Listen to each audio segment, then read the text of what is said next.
हाय दोस्तों, मैं सुजाता। दोस्तों, मैं आज आपको हिंदी व्याकरण में समास लेके आई हूँ, पढ़ाने वाली हूँ। तो ये जो समास का वीडियो है, ये ट्रिक वाला वीडियो है, तो इसलिए आप वीडियो को पूरा देखिएगा और मुझे कमेंट में ज़रूर बताइएगा कि आपको मेरा वीडियो कैसा लगा। तो चलिए शुरुआत करते हैं। शुरुआत करने से पहले आप लोग से मेरा निवेदन है कि अभी तक आपने मेरे चैनल को सब्सक्राइब नहीं किया है तो प्लीज़ सब्सक्राइब करें, लाइक करें और शेयर भी करें। तो चलिए स्टार्ट करती हूँ। तो देखिए, पहले हम लोग समास का अर्थ समझेंगे, फिर परिभाषा, फिर प्रकार, उसके बाद एक एक ठो डिटेल में पढ़ेंगे। तो देखिए दोस्तों, जो समास होता है उसका अर्थ होता है संक्षिप्त। ठीक है, उसका अर्थ क्या होता है? संक्षिप्त। उसके बाद हम लोग उसकी परिभाषा पढ़ लेते हैं। तो दो या दो से अधिक शब्दों से मिलकर बने हुए सार्थक शब्द को समास कहते हैं।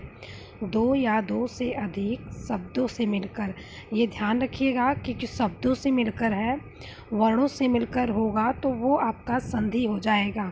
अगर शब्दों से मिलकर है तो वो समास होगा। ये चीज़ का ध्यान रखिएगा, क्योंकि कभी कभी एग्ज़ाम में आ जाता है शब्दों से मिलकर तो हम लोग संधि पे टिक लगा देते हैं, वर्णों से मिलकर आता है तो समास पे लगा देते हैं और जल्दीबाजी में अच्छे से पढ़ते नहीं हैं। तो इसको आप अच्छे से पहले पढ़ लीजिएगा, तभी टिक लगाइएगा। अब हम लोग देखते हैं समास के भेद।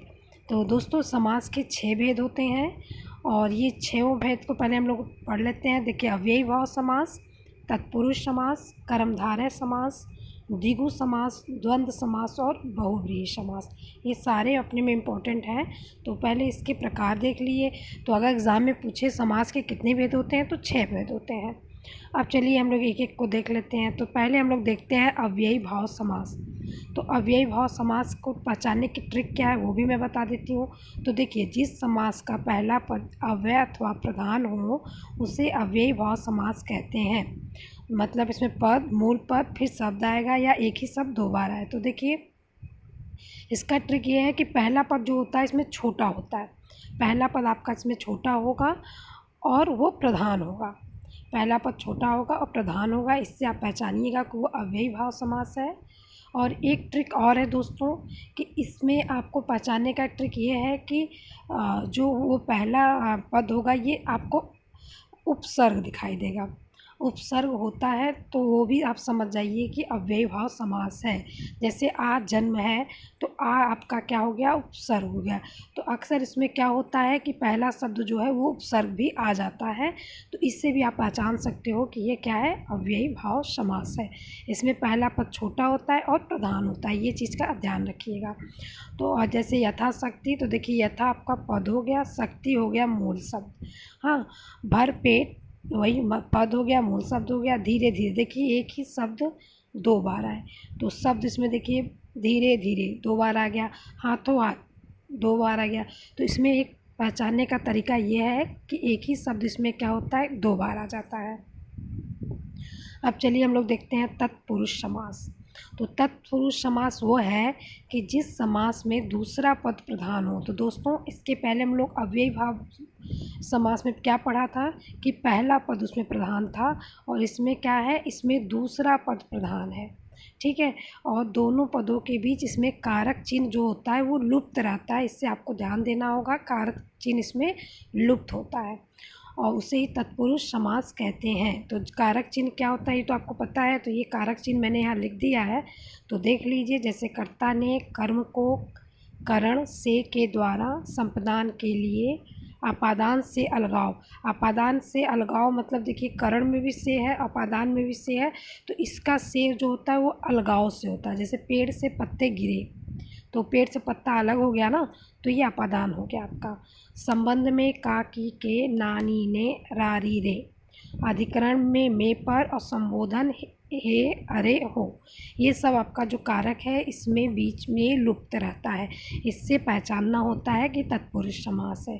इसका उदाहरण है राजकुमार, जलमग्न, वनवास, रोग पीड़ित। जैसे देखिए, रोग से पीड़ित से बीच में आया ना, जल में मग्न, वन के लिए वास। ये सब आपका इसमें जो रहता है कारक चिन्ह वो लुप्त रहता है, उसको बना के आपको देखना पड़ेगा। अब चलते हैं, तीसरा आपका द्वंद्व समास आ गया। तो द्वंद्व समास किसे कहते हैं? तो द्वंद्व समास का ट्रिक है दोस्तों कि इसमें और के स्थान पे योजक चिन्ह लगा रहता है, और भी रहेगा बीच में लगा सकता है, लगा रहेगा, और विलोम शब्द भी रहेगा। तो ये चीज़ का भी ध्यान रखिएगा। जैसे दिन और रात, बीच में और हो गया ना, तो और जो रहेगा उसके स्थान पे क्या रहेगा, योजक चिन्ह रहेगा। राधा कृष्ण, ये देखिए यहाँ योजक चिन्ह है, राधा और कृष्ण, तो और के स्थान पे क्या रहता है, योजक चिन्ह लगा रहता है और विलोम शब्द रहता है। देखिए दिन का विलोम क्या हो गया, रात हो गया। दोस्तों मैं छोटा छोटा ही 2 ही 3 उदाहरण ले आई हूँ। अगर आपको आप अपने किताब में देखिएगा तो उसमें मिलाइएगा तो आपका सब अच्छे से मिल जाएगा, क्योंकि वीडियो लंबा हो जाएगा इसलिए मैं ज़्यादा उदाहरण लेके नहीं आई हूँ। अब चलिए उसके बाद हम लोग देखते हैं, चौथा है कर्मधारय समास। कर्मधारय समास का ट्रिक ये है कि इसमें पहला पद जो होता है विशेषण होता है और कैसा कहने पर उत्तर मिलता है, और विग्रह करने पर मध्य में है जो या के समान भी आता है। तो जैसे नीलकमल, कमल नयन, चरण कमल, तो मृग नयन हो गया, मृग के समान नयन, देखिए इसमें के समान आ गया। लाल मणि, लाल है जो मणि, इसमें है जो भी आ गया। चरण कमल, ये हो गया नील कमल, नील के समान कमल, नील कमल, नील के समान कमल। तो इसमें पहला पद आपको देखना होगा कि इसमें पहला पद क्या होता है, इसमें पहला पद विशेषण होता है। विशेषण का तो आपको पता ही है, विशेषता बताई जाती है। जैसे कि लाल मणि, तो लाल विशेषता बताई गई है मणि की कि लाल है मणि। मृग नयन यानी मृग जैसा नयन है उसका, तो इसमें विशेषण मतलब उसकी विशेषता बताई जाती है। तो पहला पद जो होगा वो विशेषता बताएगा और बाद में कि जिसका विशेषता बताता है वो विशेष रहेगा पीछे। ठीक है, तो इससे आप ध्यान रखिएगा। जैसे आ गया नील कमल, तो नीला है जो कमल, ठीक है, नीला है जो कमल हो जाएगा। तो यानी नील कमल की विशेषता बता रहा है कि नीला है। कमल नयन, कमल के समान नयन, यानी कमल के समान उसका नयन है, तो नयन की विशेषता बता रहा है कि उसका नयन कैसा है, कमल के समान है। तो इसमें ध्यान रखिएगा कि पहला पद आपका विशेषण होगा और कैसा कहने पर उत्तर मिलेगा। जैसे पूछा गया कैसा है उसका नयन, तो कमल के समान नयन है, कमल नयन है। तो देखिए कैसा कहने पे भी उत्तर बन गया। तो इसलिए आप 2-3 उदाहरण और देख लीजिएगा। अब चलते हैं, चौथा है आपका द्विगु समास। तो द्विगु समास का सबसे छोटा ट्रिक यही होता है कि इसमें संख्यावाचक होता है। द्विगु समास जो होता है उसका संख्यावाचक पहला शब्द निकलता है और समूह का भी इसमें बोध होता है। जैसे चौराहा, देखिए चौ में 4 आ रहा है ना, तो चौराहा 4 राहों का समूह। पंचवटी, देखिए इसमें 5 आ रहा है। सप्ताह, इसमें 7 आ रहा है और तिरंगा में 3 आ रहा है। तो इसमें ये ध्यान रखिएगा, कभी कभी दोस्तों कन्फ्यूजन भी हो जाता है कि द्विगु समास और बहुव्रीहि समास में, तो इसलिए पहले इसको बना लीजिएगा। चौराहा यानी 4 राहों का समूह बना लीजिएगा, तब द्विगु समास है। और उसके बाद कभी कभी बहुव्रीहि में हो जाता है, तो उसको अच्छे से पहले पढ़ लीजिएगा तभी आप टिक लगाइएगा। अब चलते हैं हम लोग 6 नंबर पे, वेरी इंपॉर्टेंट, बहुव्रीहि समास। इसका ट्रिक ये है कि दोनों पद मिलकर किसी तीसरे पद की ओर संकेत करते हैं। इसमें ये होता है दोस्तों कि इसमें जो दोनों पद होते हैं वो मिल जाएंगे और तीसरे पद की ओर संकेत करेंगे, और इस समास में कोई पद जो है प्रधान नहीं होता। जैसे आपसे एग्ज़ाम में पूछ लिया जाए कि किस समास में कोई पद प्रधान नहीं होता, तो बहुव्रीहि समास में टिक लगाइएगा। और उसके बाद जैसे उदाहरण है चतुर्भुज, ठीक है, चतुर्भुज 4 भुजाएं हैं जिनकी अर्थात विष्णु जी। तो देखिए इसमें 2 पद मिल गए, चतुर्भुज में 2 पद मिला है और तीसरे पद की ओर संकेत कर रहा है, यानी अर्थात विष्णु जी।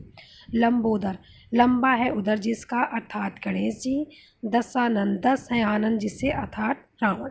तो ये चीज़ का ध्यान रखिएगा कि बहुव्रीहि समास में क्या होता है कि दोनों पद मिलकर किसी तीसरे पद की ओर संकेत करते हैं। तो ये आपका हो गया कंप्लीट। अब हम लोग चलते हैं क्वेश्चन आंसर भी इसमें देख लेते हैं। इसमें मैं क्वेश्चन आंसर भी लेके आई हूँ।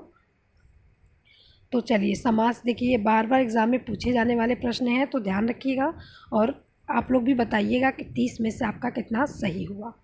तो पहला क्वेश्चन है यथाशक्ति में कौन सा समास है, तो आप लोग भी बताएं कौन सा समास है।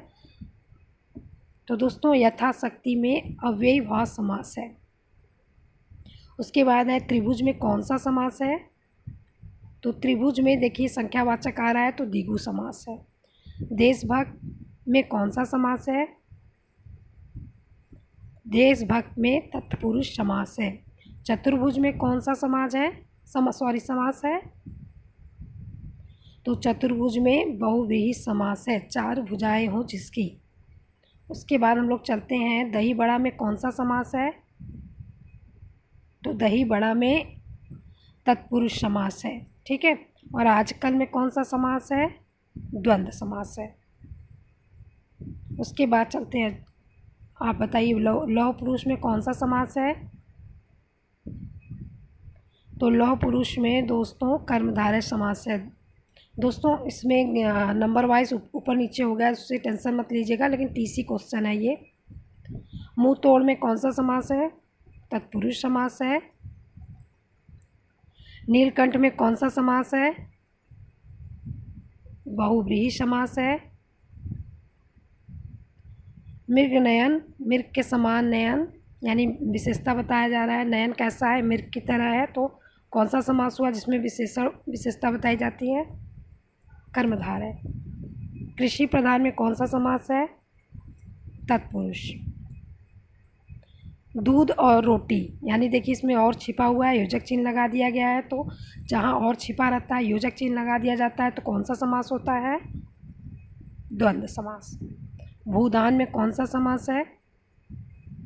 तो ये आपका होगा अव्ययी भाव समास, पहला पद छोटा और प्रधान। अब आगे आपका देश सेवा में कौन सा समास है? तो तत्पुरुष समास है। ठीक है, अब उसके बाद चलते हैं दिनकर में कौन सा समास है? इसमें भी तत्पुरुष है। शरणागत में कौन सा समास है? तत्पुरुष समास है। और आजात शत्रु में बताइए कौन सा समास है? बहुव्रीहि समास है। पंजाब में कौन सा समास है?